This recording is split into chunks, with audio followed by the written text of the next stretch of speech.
A little bit wide there, you're almost blocking the line, aren't you, down towards turn 50.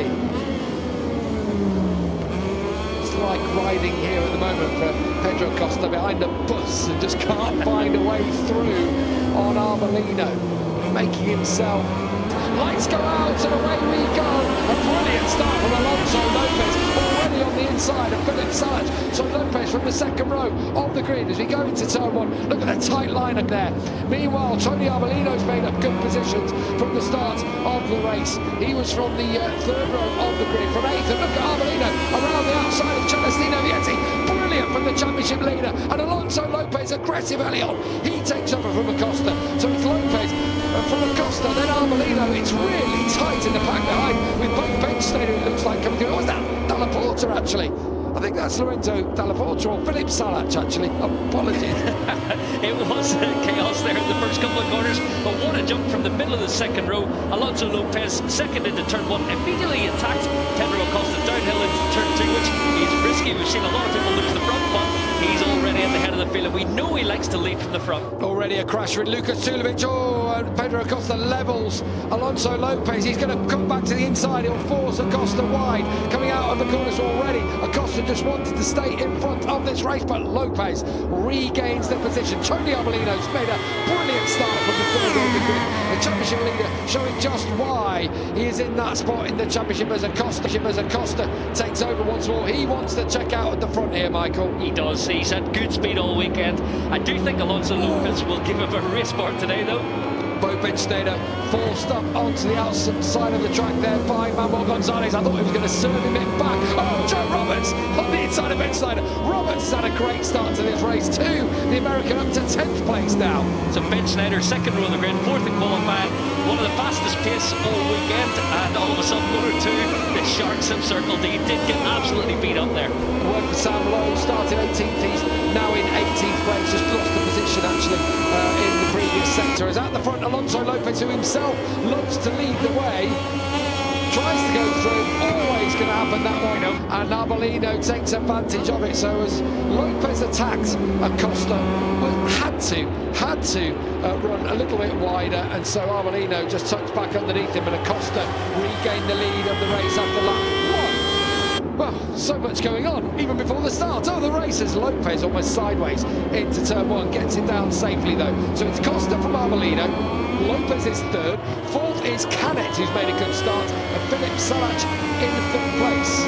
Yeah, Canet's had to work hard there. He did get shuffled back a little bit, made some quite aggressive passes, but he's there. He's in fourth place, so really important in Moto2. If these gaps stretch out in the opening 2-3 laps, your day's done. You're not getting it back when you can only chip away 1 or 2 tenths. So we've got a good lead grip here. Some of the fastest riders all weekend having a good first lap as Alonso Lopez making his presence felt on Tony Arbolino today. He's got a casino-style helmet with "Welcome to the Alonso" on the back of it. Well, he's putting all the chips in, isn't he?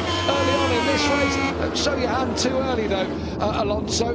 He is someone who just wants to lead every single lap as Canet. Proper block pass on Tony Arbolino. Nothing Arbolino could do about it, and just eases the Italian out. Yeah, well done actually, because he didn't compromise his exit. If anything, he did compromise Arbolino, so Salich has got a shot at him here if he can stay in the draft down into the braking zone. Jake Dixon has come back into the garage. They can see in the BT box. So disappointing, isn't it, to see for Jake. Hopefully he's okay, but that will hurt, that one, I am sure. He wanted to be a part of this. There you can see he's coming down.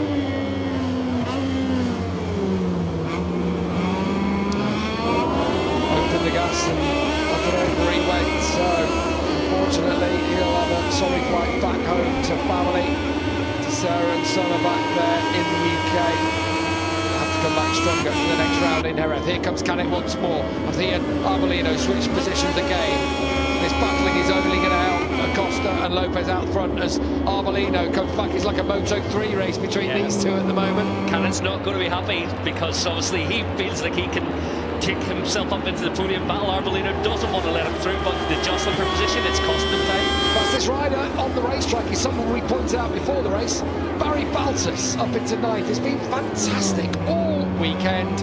And Barry is now into 9th place, but as the fastest lap by a 10th over Alonso Lopez and 2/10 over Pedro Acosta. But as you can see at the front, Acosta and Lopez starting to stretch them. Arbolino and Canet need to be sensible here. Just noticing on the overhead shot, Barry Baldes has made his way through on poleman Celestino Vieri, so he's got to work hard to see if he can get across as well. That was close between Canet and the rear wheel of Tony Arbolino, who recovers as they go through turn 8 and up the hill. But that could have been end of the race for him and for Arbolino there. Aron Canet getting a little bit. Definitely getting slightly frustrated here. Arbolino's got good pace as well. I do think when he works hard, you can see the gap. He's made his way across already onto the back of the speed-up machine. You pointed out Baltas. Just look at him. He's already gapped Vietti. He's absolutely motoring the Belgian. He has. Him and Salach have had pace all weekend. He's been on fire since he arrived in Texas, loving the circuit. His size plays a slightly beneficial role here because he can force the ball that was one of the neutrals, and we said it's a warning this weekend. They've been happening so much at all these first gear corners, and you just heard the bike go completely dead, and nothing Acosta could do about it. No, unfortunately not. It's not a nice scenario. Whenever you hear the engine go quiet, and look at Canet again on Pedro Acosta. So he's sniffing a little bit of blood. I know he calls himself the shark, Pedro Acosta, but Aron Canet has smelled the blood and through he attacked and takes third from Acosta. You can't hang about at any moment in a Moto2 race. Yeah, not for a second. Whenever you've got a group of, what is he, Banks now with Barry Baldes working his way across. So yeah, unfortunate for Pedro Acosta. He looks strong today, but you can't have those mistakes. So obviously you have to be so precise going through from second to first gear on these gearboxes.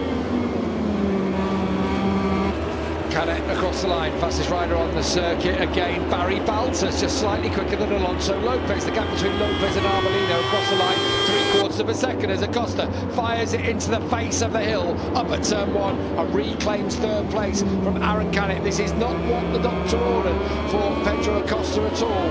He was expecting to be out front and stretching out to lead. He's got work to do now, but as we know, as we've seen from Acosta, he's not shy of a bit of graft. Oh, he'll get stuck in, won't he? He'll get stuck in, won't he?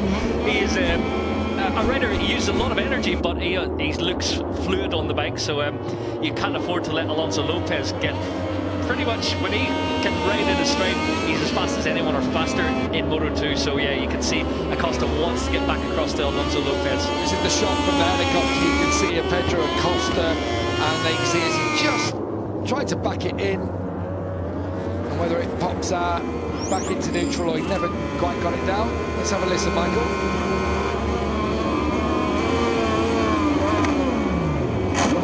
So they have an auto blip, and it sounded like you sometimes don't do a full motion, especially when you're shifting back 5 gears at one go. You try and do it as fast as possible, and then sometimes you don't get a clean shift through, and if it doesn't travel its full stroke, it won't engage the gear properly, and it did seem there was a slight rider error there from Pedro Acosta. And again, I think it's maybe Albert Arenas out on the paint at the end of the back straight. Easy done. Not only that, you've got that to contend with, you've got the track surface to contend with, and we've seen so many people get caught out by that this weekend. Rory Skinner was one of those, although chatting to the team this weekend, and Rory basically had dawdled a little bit on the lap and tyres might have got a bit cold. He's well aware of it, but Skinner's having a good race here, battling with Tom van der Gerben and Moto3 World Champion Lorenzo Dalla Porta in 21st position, so keeping decent company. Yeah, indeed, good ride. He's looked good all weekend, Rory, and a little bit out of place on the grid because of the small tip bump he had, but yeah, good scrap in there with the former Moto3 World Champion. And the current Moto3 World Champion, Isan Guevara, who's behind him, about 3 spots behind him. So fastest rider now on circuit, Pedro Acosta, and he's had to up his pace to claw back the gap to Arbolino, who in turn taking a bit of a swooping line in front of Acosta to close up the gap on Alonso Lopez. Arbolino starting to make waves here by his personal best lap of the race so far. We've had a crasher in Lorenzo Dalla Porta, said he was in that battle with Rory Skinner, but Dalla Porta trudges away out of the Grand Prix of the Americas. Alonso Lopez a little bit deep down into turn 7. It does look like the Boscos Giro bike is working well. You will remember that machine when it was called a speed up, winning around here at the hands of Sam Lowes. Twitch. Yeah, he's had the rear move, he's had the front twitch, he's on the limit, you would say, but he's going to be attacked very soon by Tony Arbolino. He's going to block him. And is Lopez able to cut back on the inside? Look to me like Arbolino's still got good drive. That's an excellent move, isn't it? From the Italian championship leader. Looks on such good form. I'll remind you, 4 podiums in a row for Tony. In fact, 5 of the last 6 races he's taken a podium, including 3 wins. If we include the end of last season. So Arbolino is on form and will be a threat for the title this year. And let's not forget, that team knows how to win championships. Does, and he's found some level of setup with Lucio Nicastro as crew chief in there, the Mark VDS team. It allows him to be consistent at every track. That was missing from his arsenal last year, but yeah, you look at him on the bike now, he's strong every Sunday. When the lights go out, Tony Arbolino is fired up for the victory. Little gap opening up between Acosta and Canet. Maybe Canet doesn't quite have the pace to match his compatriot. He's in 4th place with Philip Salac behind. Jeremy Alcoba's having a good ride, has looked strong all weekend.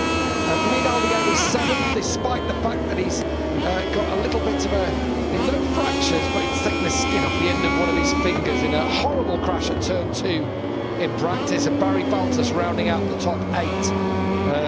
Further down, Vietti is 9th, Arenas in 10th place. Joe Roberts is just rocked behind Bo Bench there at the 12th.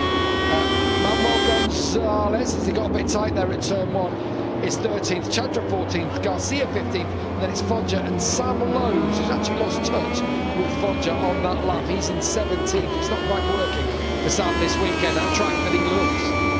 Yeah, which is a shame. Obviously, Sam normally has good race pace, but at the moment he's sort of mired out of sync. He's in the, well, that was a slow lap for him. He's not anywhere near the pace he can run here, so yeah, it's been a tough first few laps. He's 5 laps in and not making the headway we would expect from Sam Lowes. Aron Canet a little bit quicker on this last lap. He's just set a personal best time, but unfortunately that personal best time 4/10 slower than Acosta and nearly half a second slower than Tony Arbolino at the front. So Acosta past Lopez and into 2nd place. What's he got for Arbolino? We might be setting ourselves up. Are you getting the feeling I am that these might be our 2 title rivals here, Acosta and Arbolino? It does look so far. I think Alonso Lopez has got the ability to match them, but whether or not he has the consistency that Acosta and Arbolino have shown so far this season. So yeah, I think you could be right. 2 standouts, so a Spaniard versus an Italian for Moto2 this season. It looks like that could be on the cards. Well, Arbolino's shown, hasn't he, with that run of podiums, he has got the consistency. He's shown he's got the versatility. He wins in wet weather conditions. He wins on a different array of tracks. Winner here. And we talk about this being one of those weird circuits where the rider makes the difference. So he's got those abilities, Tony Arbolino. He is going to challenge Acosta this season. Got to say it's an inspired signing by Mark VDS a few years ago, because he didn't set the world on fire when he came in on the Dynavolt team. It was a few eyebrows raised whenever Tony was the man they selected, but he's delivering. So obviously never really stood out from the crowd in Moto3. Did have some great races, they're not taking anything away from him, but yeah, he wouldn't have been your pick. And now he's obviously stepped up to the fore. He's already got more wins in Moto2 than he had in Moto3. 4 to his account, 3 he had in the junior class. As we go on board with Pedro Acosta, let's have a listen to the triumph. Through the snaking section, in behind Tony Arbolino. Jeremy Alcoba's got through on Salac, Michael, and just set the fastest lap of the race. He's had a great season so far, hasn't he, Jeremy Alcoba? Surprised us a little bit, moving back to the Grassini team, but he's stepped it up. So both he and Philip Salac, I think, have been the surprises of the season. Nice to see Grassini back in the front in Moto2, but yeah, Jeremy Alcoba, possibly the most improved this season. There he is, the young Spaniard.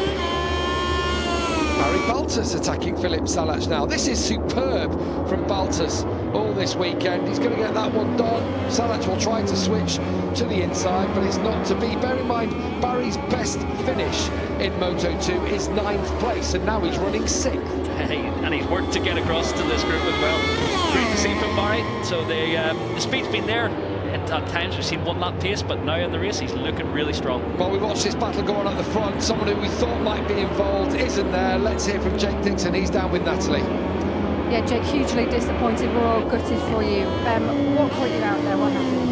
And they're saying it's almost impossible to be perfect for full race distance, but we've also got the fact that the wind is playing a different role in this. Are we pushing them on into that corner during this race? Yeah, the wind has changed. The fatigue begins to set in. Your left calf muscle does pump up a little bit. You can't quite be as precise with your gear changes. Braking markers, dealing with the bumps. It's a lot going on. So to ride as precise as these two have done is actually at the speed they're doing it. They're so close to lap record pace, lap on lap. So yeah, there's a lot of skill going on here. Still for me, Aldeguer hangs on to third place. That will be his first podium, bear in mind. If he were to bring it home, 2 laps remaining. I thought Costa was going to make the move up at turn 1, but Arbolino is clean on this occasion. We're gearing up for a grandstand finish in this Moto2 race as we go on board again with Arbolino through the snake. Curb taken by Pedro Acosta through there. All the work on the foot pegs the riders have to do, wrenching the bike from one side to another. Wobble from Pedro. You can see he's watched Alex Rins pull the move off down into turn 8 or turn 7 as you drop downhill yesterday. He's trying to line that one up, but it looks like he's got a few positions around here. He can do it downhill here into turn 11, he can do it into 12, he can do it into 1, and I think he's also sizing up the move into 7. That's where you need 2 sets of eyes, isn't it? Because behind there's also a battle raging for third place between Aldeguer, Alcoba and Canet, who's found a little bit of resurgence. The Canet's gone through on Alcoba for 4th. He wants a taste of the podium as Arbolino removes the tear off from his visor. I wonder if Pedro Acosta will be able to sneak through on this occasion. Now he's got a marker in Arbolino. Arbolino superb on the brakes, but Acosta's going to come through, is he? No, Arbolino just wipes his nose at turn 12. This is turning into a battle royale between the Italian and the Spaniard. A little bit wide again for Arbolino, but he pulls it back for the drive towards 14. So the thing is, if you do go a little bit wide there, you're almost blocking the line, aren't you, down towards turn 50. It's like riding here at the moment for Pedro Costa behind a bus and just can't find a way through on Arbolino, making himself huge on board that Mark BDS Triumph machine. Behind him, Pedro Costa on the Red Bull KTM bike. Of course, it is still a Triumph as they come to the final corner. We have got 1 more lap to go, 3.5 miles remaining of this circuit of the Americas. Who will run out victorious? These are 2 championship contenders. Is this going to be a taste of things to come in Moto2 this year? We're about to find out. Here comes Acosta on the inside up towards turn 1, but again Arbolino matches Acosta. Yeah, he did think about it there, but then realised it was going to be contact if he did try and squeeze his AO-KTM to the front. Where does Acosta do it? Surely has to be turn 12. I was thinking there 11 or 12. Will he do it at the start of the straight? I think if he gets a run around 6 here, so we listen to the onboard if he tries to wind it up around the outside of Arbolino. No, not quite. He stayed, played it safe on this one. We've seen people do it, haven't we? Into that left-hander at turn 7, then up the hill they climb with turn 8. Into 9, the little flick that's caught out a number of people already. There was battles going on behind. I wish I could watch that one as well. With Aldeguer trying to hold off Canet and Alcoba down towards 11, and Arbolino goes the defensive route to a little bubble from him, and Acosta closes right up almost wheel to wheel out of turn 11. Is Acosta going to be able to do anything here? He worked so well on getting the drive out of there because Arbolino's been punching off turn 11 quite well, but he's right in the draft now as he clicks 6th gear.